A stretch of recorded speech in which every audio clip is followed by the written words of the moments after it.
Hi, everybody. Thank you for joining for today's webinar about elementary math question types. I am going to turn it over to my colleague, Brian McIntosh, to go ahead and walk us through these awesome item types. Thanks for the intro, Julia. Thanks for attending, everybody, and for people that hear this recording in the future, thanks for listening to this. I'm here today to talk a bit about elementary math question types. Now, just for some background on myself, I used to be a high school math teacher. So I have taught algebra, algebra 2, and some pre-calculus, and I've worked with elementary teachers, math and otherwise, from around the nation. So got a lot of experience with creating stuff at Edcite and building content. Something that I'll have the team members who are here with me share in the chat is a math question creation guide, which can be good to refer to as far as, what item types work for what you're trying to ask students. During this session, I'll basically be going through just first some basics that are available in every question type, and that'll be a really short portion of this. And then most of this, like Julie was saying, is going to be focused on just showing some really, really great item types that we've built and that we've seen around the US on different state tests that states are using to assess elementary school students' understanding of math. So to start, we'll just jump right in. I'm on the create question page within Edcite. All of these question types are available if you sign up for a free account as a teacher, so you can create these. So let's jump into it with probably the most basic old school type of question there is, which is multiple choice. So if I create a multiple choice question, I'll just call this demo multiple choice elementary math. Cool. So in this question type, the reason I start here is because a lot of people are very familiar with it and it's very simple. So it's good to get oriented to how Edcite works here. With multiple choice, you'll see some features, excuse me, that are available across all our question types.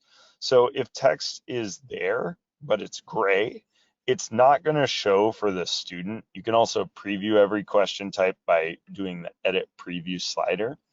So we can see that even though there's text showing here, if it's gray, when I go to the preview, we don't see anything. Now, the layout of your questions can be important for thinking about math. A lot of times with ELA, you'll see this side-by-side view, but with math, we typically follow a top-down approach where a graph or whatever we're asking students to respond to, maybe it's a table of data, is above what the question they're answering is. So you can switch that back and forth using this button up here. Another feature that is useful, I talked about this a bit in my webinar yesterday or 2 days ago on high school math.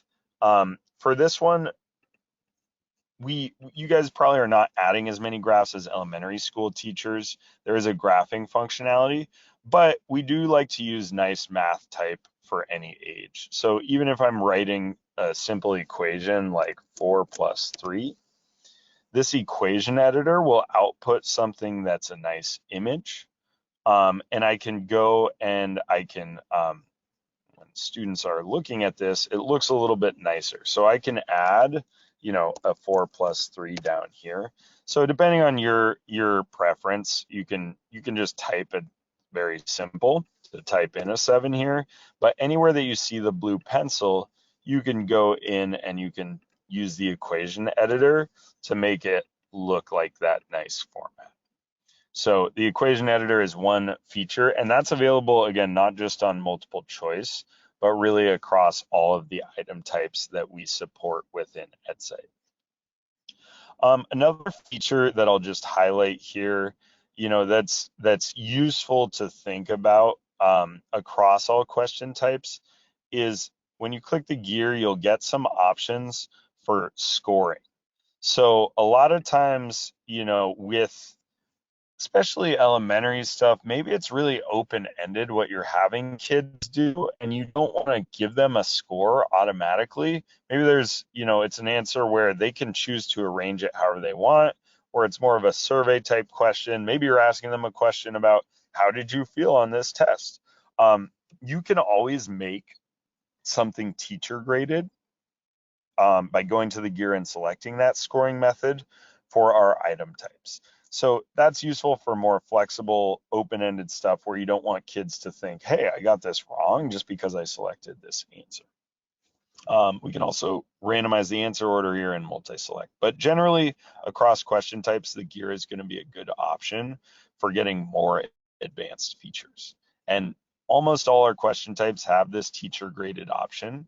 The downside to that is you do have to score it yourselves on Edcite grading pages instead of it automatically scoring for you. But the benefit is it's open-ended for kids. Great. So those are the highlights I wanted to, the pieces I wanted to highlight across question types. Obviously, you can also tag a question to, I have way too many standards enabled right now, but you could tag to Common Core or your state standards, and that will give you standards aligned data on the elementary math content that you're giving. So I like to just make sure everyone sees that so that they can see what options they have regardless of what question types they use. But let's jump into some more specific question types that are really useful for elementary math. So I'm going to go up to the create question page. That's okay. Good. So a common one that we see on state assessments is, it may not be called on your state assessment, fill in the blank. Sometimes this is called drag and drop. So the name is a little misleading. Number 002, all our question types have unique numbers, and you can always add a question type to your favorites if it's something that you want to come back to. And then when I go to my favorites, there it is. It'll show up on this page. So it's a little easier to get there. Edcite has over, I think it's around 60 question types, which means that there's a lot here. So favorites can be a useful way to keep track of that. So let's look at fill in the blanks and just make a quick sample question. So what we can do with this, I'll just give a very simple example here. So I'm going to use the equation editor, and I'm going to give a simple multiplication problem.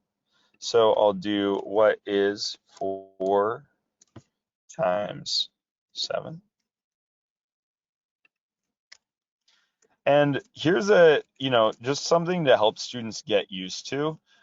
You can choose to add instructions that might help. Drag and drop the correct answer below. Great. So the nice thing with this is we can now set this up kind of like an equation. So however we want to set this up, what I typically do is I like to rewrite just to get students in the habit. 4 times 7 equals, and I'm going to make that one set of math type, and then I want to make the answer something that students can click and drag by itself. So I'm going to actually make a separate equation and write in the proper answer, sorry, a separate expression, and you'll see why in a second. So I'll click OK. Now, with fill in the blanks, this is where we like to start, right? Just write the correct answer first and write it all the way out. And you'll remember I separated the 28. I didn't write that in the first one.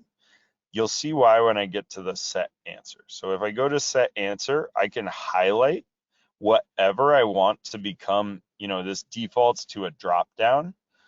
So the 28 now disappears and becomes the correct answer, but I can add distractors. So maybe I want to take the misconception, some kids are going to add 4 and 7 and get 11. So we'll add that as a distractor.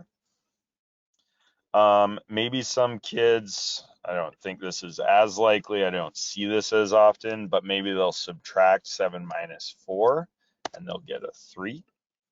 So it's always good to think about the why behind your distractors, or you may already have those if you have pre-written content that you're putting into Edcite. You could also add alternate answers here. So in this case, that's not really useful. I think 28 is a fully simplified answer. But sometimes when you're doing fractions or you want them to represent it in decimals or fractions, you could add those. Good. So now that I've added distractors, I've set the correct answer and I've made it a drop down. Let's just look at what it looks like. This still isn't where we'll finish with this, but the student can come in, they see my list, and they can choose an answer and check answer. Great, I got 100%, nailed it. So this is where this question type is really cool because we start with a drop down and that's nice. One other thing I didn't really mention here, right? I could add multiple lines. So this could be a series of problems that I'm giving students. Maybe it's 5 times 7 below that, and then I have to get the answer for that. Then they would see multiple drop downs. I can also make this a drag and drop answer. So now this looks like what you might see on a lot of state tests. Now when I do this question as a student, I can drag and drop the correct answer in. I can take an 11, try that, and that's incorrect. Uh-oh, I'm messing it up. So this is a cool way if you're trying to recreate a drag and drop question quickly, you can do this one at a time, or you can even do multiple rows of these. The last option is text answer. That's not going to work here because students don't have a math keypad. So if you're going to go with the text answer, it needs to be just plain text numbers in order for that to work.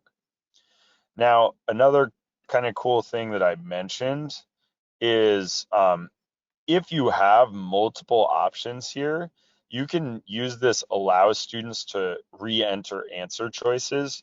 So one where I see this a lot is with people will set up a series of equations or inequalities, and what they'll highlight instead of the answer here is actually the equality or the inequality symbol. So you'd have maybe 4 times 7 blank 28, and then 3 times 7 blank 20.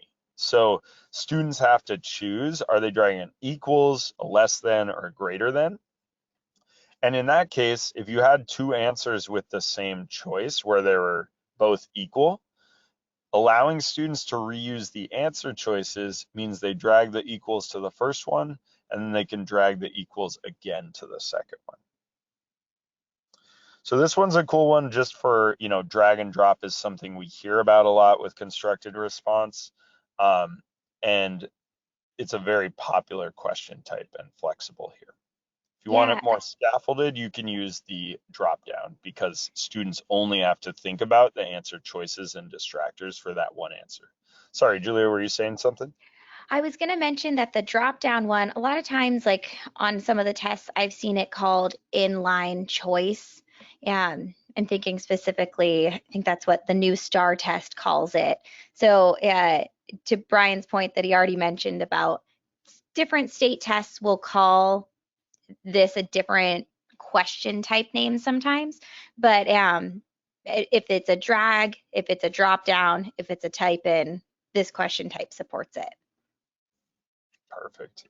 Yeah, and feel free if you have someone, if you're from a different state and you guys call it a different thing, feel free to put it in the chat. We're always trying to keep up with what states are calling it and what the names are so that we can help people in those states find the right question type to work with. Good point. So that's the fill in the blanks. Again, great for creating drop downs or drag and drops that align with what your state test looks like. Again, you get the teacher graded option here. Group scoring is all I'll mention here. What group scoring does is it makes the answers interchangeable. So, the students can answer, drag them in whatever order, and they'll be treated as correct as long as they drag the correct two answers. Great. So I'm going to leave this and I'm going to create a new question type here. So let's jump into, I'm going to go to our next category, which is constructed response. And this is really cool for elementary math. I really recommend this category because what we've done here is we built a lot of item types that we've seen on varying state tests. So I'll start with the array. Students at this age are really learning to make meaning out of numbers and understanding base 10 and what that means. So this can be a really helpful visual aid and just a way of them showing their understanding where it's kind of like working with manipulatives almost. So what we can do here with this, with this question type is we can set up both the size of the answer. So I can say, can't make that empty. So I can make that, 18, and all these will update to all the options that students will have. I can make this, 28, and then we can see, it can be one row of 28. And you can disable specific ones, right? So a lot of times this comes up when you're talking about either the square footage in a house or the area in a field. And so you might be operating with some constraints where you say, make 28, but it needs to be less. It cannot be more than 20 blocks long, right?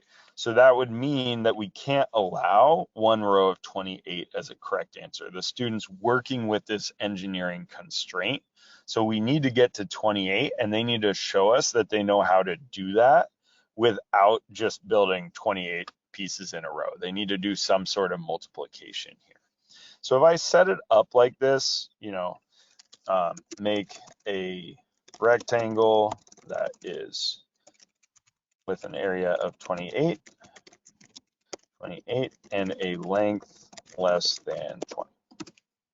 So I know that's, I didn't type out the numbers using the equation editor. So I did miss that step, but I'm moving a little quickly here so that we can see more item types. So with the student side of this, right, they can make meaning of this by adding rows. So if I'm trying to get to 28, just dust off my old counting skills. Cool, I think this looks like I've got my 7 rows here of 4. So let's check it out and see.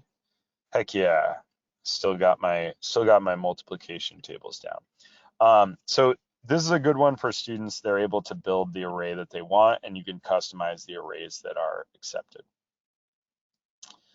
Moving to another one that we see a lot for elementary school math in the constructed response category. This can be upper elementary, or sometimes it's even early in middle school when you're talking about statistics and probability. And you're really trying to get students to start to see, what is the spread of the data like? Eventually we get to bell curves high enough up in statistics, but a dot plot is a really good way for students to actually see what that data is. So I'm just going to copy the sample here so we can look at that and we don't have to worry about me building the question.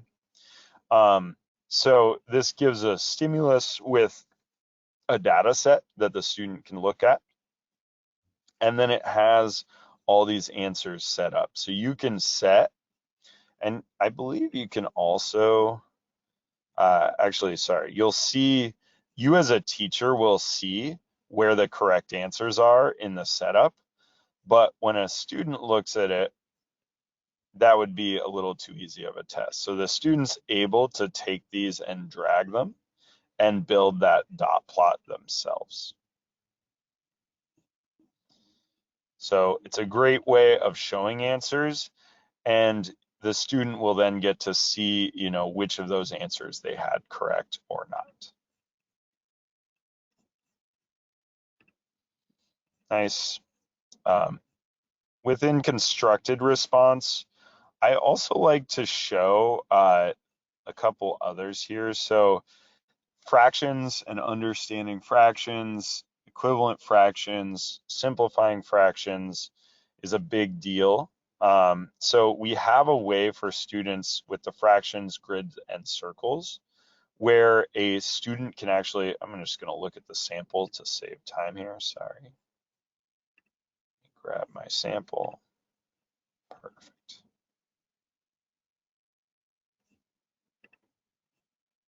This is not a fraction grid and response question. I'm looking at the fill in the blanks. That's why. Sorry about that.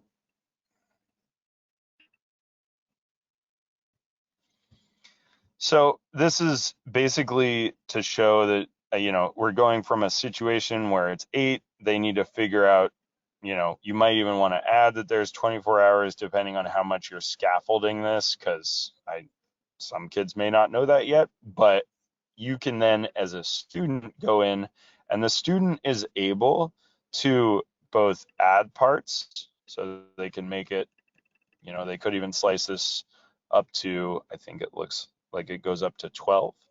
And then they can, by clicking, they can shade this in. Now, the trick, these instructions do say they want it simplified to lowest terms. So really the right way to answer this, I think it's 1/3, and we do this. So we can check our answer. Nice, got it. So on the teacher side of this, you can set this up. You can set the expected answer. You can set what it looks like when the students see it first. If you don't want them to worry about deciding what the right denominator is, you can disable the allow to create parts and allow equivalent fractions, again, depending on if you want them to, answer 8/24, and that's okay. You can allow equivalence. We also have just, some options here as far as the answer type, which I hadn't seen this for a while.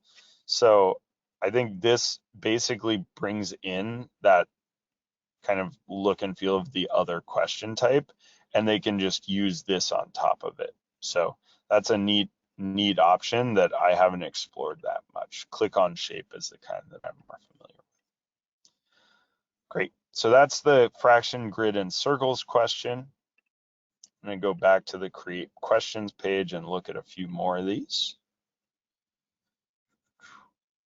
So another one that is fun for younger kids and can be good, just to kind of bridge the gap of, with a pencil and paper, you can't really do this, but since we're on a computer, we can actually set up a problem.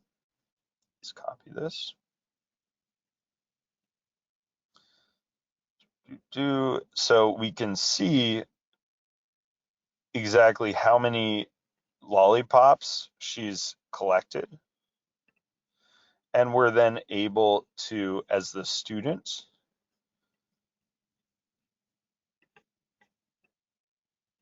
oh, I have to drag from up here. Apologies. Oops. So on that one, you set which rows you want it to be draggable into. So right now it's only set to drag into the third one. So in the settings gear, you can, you can check box if you want to enable the drag there. Beautiful. Awesome. Thank you, Julia.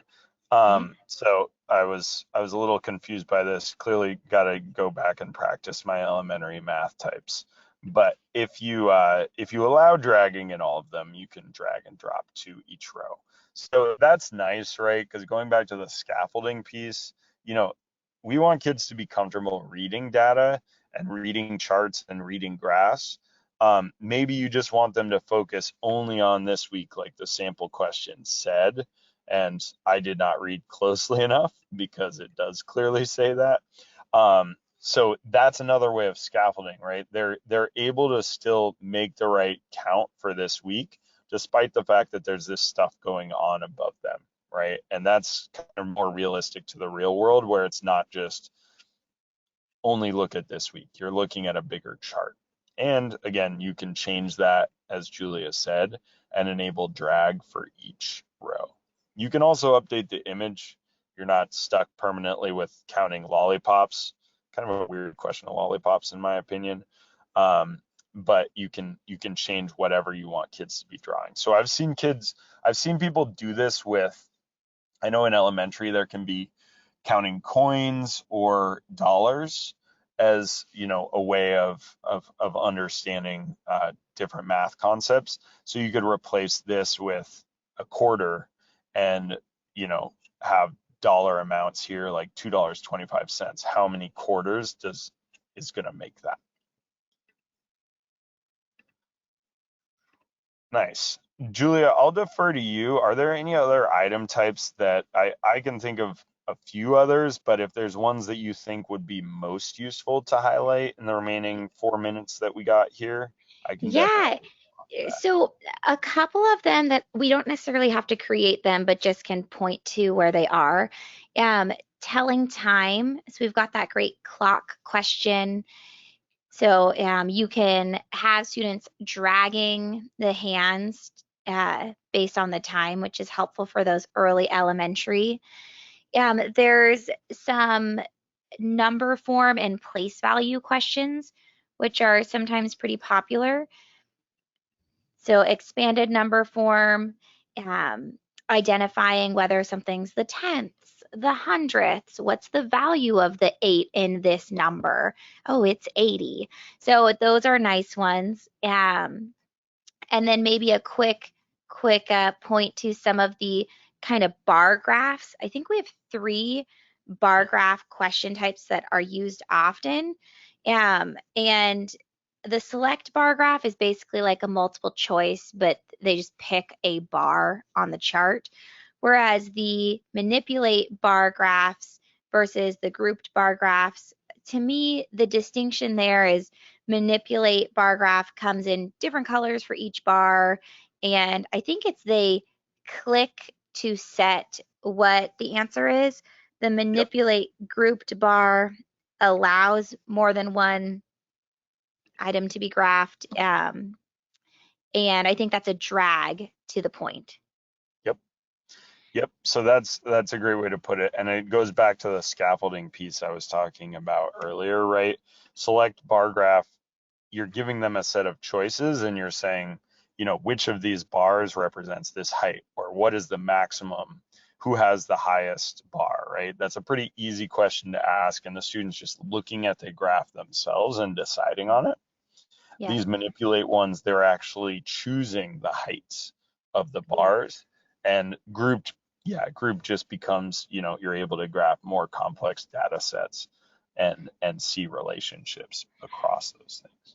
And then 2 more that have come to me in the final minute are the number lines. Those ones are really popular, as well as the drawing question type. Nice. So we have a few number line ones. There's where they're plotting points and ranges. We also have one where they can be dropping, either specific expressions or, whatever you want to write in these. Those can then be dropped on this number line. So that's a great way to see how students are understanding those.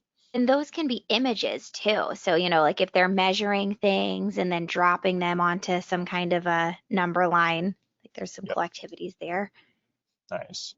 And then this zoomable one can also be useful when you're talking about really specific points within decimals and helping students to connect the tenths to the hundredths or, even the integers to the tenths. And how does that zoom in? Yep. And then, oh, the pattern puzzle, that one's also just really easy to make, which I love. You basically just say what level difficulty do you want it to be, and do you want it to have just numbers or do you want shapes in there too? And it'll start it'll just build it for you, which is nice. Nice. Yeah, as an algebra teacher, I love getting kids thinking about these kind of patterns early on. That's awesome. And then maybe to close out, I mentioned the drawing question, which is in your image area. And so you can always have students just do a free draw of something. Um, and then you can add a background image to that, which can be helpful. But Mhm. for any question that students answer, they can also use the paperclip in the top left corner to attach a picture of their scratch work. So for any item that we showed, that function is built into the student interface. So they can use the webcam on their computer to just hold up their paper and then attach the scratch work. Yeah, that's a great point. And that's a great feature as a math teacher. You want kids to be showing their work, and it's very helpful when they use that feature. And you go to the grading page, you will see the student's answer on Edcite as well as the image that they have loaded of their work. So it can be really helpful for teacher graded stuff where you're giving partial credit, or even automatically graded stuff. They might have missed it, but you can always adjust the scores if they attach really good work. Perfect.